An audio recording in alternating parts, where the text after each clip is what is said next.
अभी आज हम देखते हैं उदक व श्रोतस के लिए। उदक व श्रोतस, तो इसमें हमारे पास कितनी डिजीज़ हैं? तो इसमें सिर्फ 4 डिजीज़ेज़ हैं। कौन कौन से? तो पहला है हमारा तृष्णा, दूसरा है हमारा अतिसार, तीसरा है हमारा प्रवाहिका और लास्ट हमारा विसूचिका। ठीक है, तो ये 4 डिजीज़ है अपने पास। तो सबसे पहले हम फॉलो करेंगे वही रूल। तो हमें दोष पता होना चाहिए, सब में कौन सा दोष प्रधान होता है। दोष पता होगा तो हम निदान लिख लेंगे। ठीक है, क्योंकि वात के अकॉर्डिंग और पित्त के अकॉर्डिंग आहारज, विहारज और मानसिक जो भी निदान होते हैं तो वो हम लिख लेंगे। तो दोष हमें पता होना चाहिए। तो तृष्णा में कौन सा दोष होगा? वात और पित्त। तो इसमें तृष्णा में क्या है? वात और पित्त प्रधान दोष है। फिर से रिपीट कर रही हूँ, सब में त्रिदोष तो होगा ही, बट जो प्रधान होगा मेनली हम उसकी बात करेंगे। तो इसमें वात और पित्त होगा। इसमें वात प्रधान त्रिदोष होगा, वात प्रधान त्रिदोष। उसके बाद प्रवाहिका। प्रवाहिका में हमारा वात, अच्छा इसमें थोड़ा सा अलग है।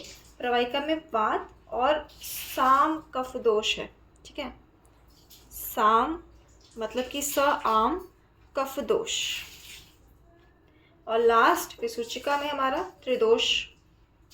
ठीक है, तो ये चारों का दोष है कि तृष्णा में या फिर किस में कौन सा दोष है। तो इसके अकॉर्डिंग हम निदान लिख सकते हैं। तो फॉर एग्जांपल जैसे वात के लिए हम लिख सकते हैं कि वमन विरेचन का अयोग, अति योग या फिर मिथ्या योग हो गया।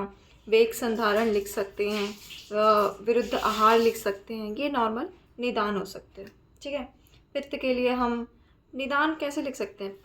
फॉर एग्जांपल कि पहले हम रस लिख देंगे। ठीक है, मतलब वात के लिए हमारा कौन सा रस होगा जो वात को बढ़ाएगा? तो कटु, तिक्त, कषाय, ये वात को बढ़ाएगा। और पित्त के लिए क्या है? कटु, अम्ल और लवण। कफ के लिए क्या है? मधुर, अम्ल, लवण। ठीक है, तो आप रस लिख सकते हैं। सबसे पहले जो भी दोष होगा तो इस रस का सेवन करने से ऐसे लिख सकते हैं निदान में। तो पहला हमारा दोष हो जाएगा। ठीक है, उसके बाद आप विहारज लिख सकते हैं। जैसे वात में क्या है? बहुत ज़्यादा व्यायाम कर लेना, बहुत ज़्यादा कोई भी काम कर लेना। पित्तज में क्या है? उष्ण सेवन करना या धूप का सेवन करना। और कफ में क्या? बहुत ज़्यादा मतलब दिवाशयन कर लेना या फिर लेटे रहना, सोए रहना। ठीक है, ऐसे ही। और मानसिक में तो क्रोध, शोक, लोभ, ये सब आप लिख सकते हैं। ठीक है, तो ये दोष के अकॉर्डिंग आपका निदान है। तो निदान हो गया। अभी संप्राप्ति देखते हैं सबकी। सबसे पहले हम तृष्णा की संप्राप्ति देखते हैं। ठीक है, तो तृष्णा के लिए क्या है कि निदानों का सेवन किया, पहला स्टेप है। और दूसरा जो हमारा दोष था उसका प्रकोप हो गया। तो ये 2 लाइन यहाँ भी रहेंगी। ठीक है, निदानों का सेवन किया तो तृष्णा में क्या था? वात और पित्त था। तो वात और पित्त दोष का क्या हो गया? प्रकोप हो गया। ठीक है, ये हो गया। अब इसके बाद क्या हो जाएगा? जो प्रकोपित दोष है उसका ऊर्ध्वगमन होगा। क्या होगा? जो प्रकोपित दोष है उसका ऊर्ध्वगमन होगा। ठीक है, ऊर्ध्वगमन होगा। तो इससे क्या होगा? तालु और क्लोम में शोष होगा। क्योंकि वात दोष और पित्त दोष है। पित्त क्या होता है? उष्णता उत्पन्न करेगा। वात क्या है? शुष्कता उत्पन्न करेगा। तो तालु और क्लोम में क्या होगा? शोष होगा। अब तालु क्लोम कैसे याद होगा? तो तृष्णा क्या है? उदक व श्रोतस की व्याधि है। तो उदक व श्रोतस का मूल क्या है? तालु और क्लोम है। ठीक है, तो वहां पे शोष हुआ, इसी को हम बोलते हैं तृष्णा रोग। ठीक है, चलो अब नेक्स्ट देखते हैं सेकंड, अतिसार। तृष्णा हो गया, अतिसार देखते हैं। इसमें भी वही 2 लाइन कॉमन कर देना है अपने को। लेकिन हाँ, अभी हम इसमें दोष नहीं लेके आएंगे क्योंकि हमने इसमें डाला था वात दोष प्रधान होता है। ठीक है, वात दोष प्रधान तो होता है क्योंकि ये पक्वाशयगत बीमारी है ना। बट इसमें क्या होता है ना, पहले जली धातु की दुष्टि होती है, तभी तो उसकी अति प्रवृत्ति होती है। तो यहाँ पे हमारा 2 लाइन नहीं होगा, हमारा पहले वाला लाइन होगा निदानों का अति सेवन, और उसके बाद लाइन चेंज हो जाएगी जलीय धातु की दुष्टि।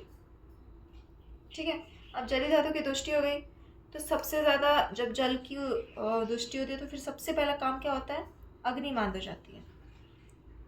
ठीक है, अग्निमांद हो गई, अग्निमांद होगी तो क्या हो जाएगा, आमदोष की उत्पत्ति होगी।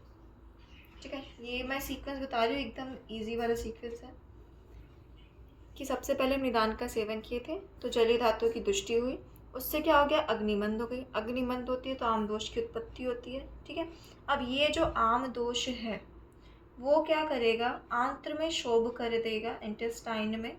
ठीक है, और उसके बाद वो कहाँ जाएगा, जो पक्वाशयगत है, पक्वाशयगत मतलब पक्वाशय में जो दोष हैं उनकी वृद्धि कर देगा। ठीक है, अब दोषों की वृद्धि होगी तो क्या हो जाएगा, पक्वाशय में क्या है, पुरीश्वर स्रोतश है। ठीक है, पक्वाशय में क्या है, पुरीश्वर श्रोतस, तो उसकी दुष्टि हो जाएगी, पुरीश्वर श्रोतस की दुष्टि हो गई। अब क्या हो जाएगा, मल की अति प्रवृत्ति होगी। ठीक है, यही है हमारा अतिसार। तो क्या था, है दिखने में बड़ा है बट है कुछ नहीं। सबसे पहले हमने निदानों का सेवन किया। अच्छा, अतिसार के लिए निदान क्या हो सकते हैं, कॉमन सेंस लगा के लिख देना कि बहुत ज़्यादा अगर हम गर्म खाते हैं या फिर बहुत ज़्यादा लिक्विड चीज़ का सेवन कर लेते हैं या फिर बहुत ज़्यादा अगर हम ठंडा भी खाते हैं तो भी, या फिर विरुद्ध भोजन या फिर असात में भोजन कर लिया तो, और खाना भी डाइजेस्ट नहीं हुआ है फिर भी भोजन कर लिया हमने, है ना, अजीर्णाशन कर लिया, वेग विधारण कर लिया। ठीक है, तो ऐसे से लिख देना है। या फिर हमने कोई दूषित जल या दूषित भोजन का सेवन कर लिया। ठीक है, तो इसमें सीक्वेंस हमारा क्या बन रहा है कि हमने निदान का सेवन किया तो जलीय धातु जो है हमारे शरीर में उसकी दुष्टि हो गई, उससे क्या होगा, अग्निमांद हो जाएगी। जैसे ही अग्निमांद हो जाएगा तो फिर हमारा जो भोजन है वो पचेगा नहीं, उसका पाक नहीं होगा, तो फिर आम दोष की उत्पत्ति होगी। अब आम दोष की उत्पत्ति हुई तो वो आंत्र में शोभ करेगा और पक्वाशय में जो दोष है उसकी वृद्धि कर देगा। ठीक है, तो पक्वाशय में पुरीश्वर श्रोतस है तो उसकी दुष्टि हो जाएगी, तो मल की बहुत ज़्यादा प्रवृत्ति हुई, इसी को हम अतिसार कहते हैं। तो ये अतिसार के लिए हो गया। अभी प्रवाहिका के लिए क्या है, तो थर्ड है हमारा प्रवाहिका। ठीक है, तो प्रवाहिका के लिए ना एक चीज़ है, प्रवाहिका में हमने क्या किया, निदान का सेवन किया। ठीक है, हमारी पहली लाइन निदान सेवन, निदान सेवन हुआ तो उसके बाद क्या हो जाएगा, जठराग्नि मंद हुई। ठीक है, जठराग्नि मंद हो गई, यही सीक्वेंस चल रहा है, जठराग्नि अग्नि मंद। ठीक है, अब उससे क्या हो जाएगा, हमारा प्रवाहिका में क्या था, वात दोष प्रदान था, तो वात दोष तो रह गई, वात दोष की दुष्टि तो हुई है, लेकिन इसके साथ क्या रहेगा, अब यहाँ पे यही अतिसार और प्रवाहिका में मेन डिफरेंस है, यहाँ पे साथ में साम कफ भी है। ठीक है, मैंने इसके दोष में भी शायद लिखवाया था कि साम कफ भी और साथ में वात भी है, तो साम कफ और वात दोष दोनों की दुष्टि होती है, मतलब कि स आम कफ की। ठीक है, अतिसार में क्या होता है, कभी कभी कफ आ सकता है, बट प्रवाहिका में क्या होता है, हमेशा कफ के साथ ही मल निकलता है, यही डिफरेंस है। ठीक है, उसके बाद कुछ नहीं, फिर से वही आंत्र में शोभ होगा और उसके बाद क्या हो जाएगा, सकफ मल का प्रवाहन के साथ, ठीक है, गुद मार्ग से निष्कासन। ठीक है, यही हमारा क्या है, प्रवाहिका। फोर्थ, विसूचिका। ठीक है, विसूचिका के लिए हम इजी सा लिख सकते हैं, एकदम इजी, तो 2 लाइन वही लिख देना है। उसके बाद हम लिख देंगे कि अग्निमांद होता है। ठीक है, अग्निमांद से क्या हो जाएगा, आमविष की उत्पत्ति होगी। अब ये रस धातु की दुष्टि करेगा और दैट इज, इसी से क्या हो जाएगा, उत्पन्न होगा विसूचिका। विसूचिका क्या होता है, ऊर्ध्व भाग से और अधः भाग से जो है आम दोष निकलना, दैट इज विसूचिका। अभी हम बात करेंगे सबके टाइप्स की। सबसे पहले हम बात करेंगे तृष्णा की। ठीक है, तो तृष्णा में टाइप्स होते हैं, हम मान के चलेंगे सब में मोस्टली चरक का। ठीक है, तो चरक ने तृष्णा में कफज नहीं माना है। दोष में भी हमने क्या पढ़ा था, वात और पित्तज ही होता है, ठीक है, क्योंकि कफ दोष हम डाल देंगे तो फिर वो तो तृष्णा हो ही नहीं ना, उसमें जलीयांश तो है ही। वात और पित्त के कारण शुष्कता और उष्णता आ रही है, तो इसलिए इसके टाइप्स में क्या हम मानेंगे, वात और पित्त ही मानेंगे। तो 5 टाइप्स होते हैं, वातज होता है, फिर पित्तज होता है, कफज नहीं चरक ने माना है, उसके अलावा क्या माना है, आमज, उसके बाद जो आम से उत्पन्न होता है, उसके बाद क्षयज, ठीक है, जो धातु क्षय के कारण होता है, और उसके बाद है उपसर्गज। उपसर्गज मतलब कि जब किसी डिजीज़ के उपद्रव के रूप में तृष्णा उत्पन्न होता है तो दैट इज उपसर्गज, ठीक है, ये तृष्णा के लिए है। अतिसार के लिए क्या है,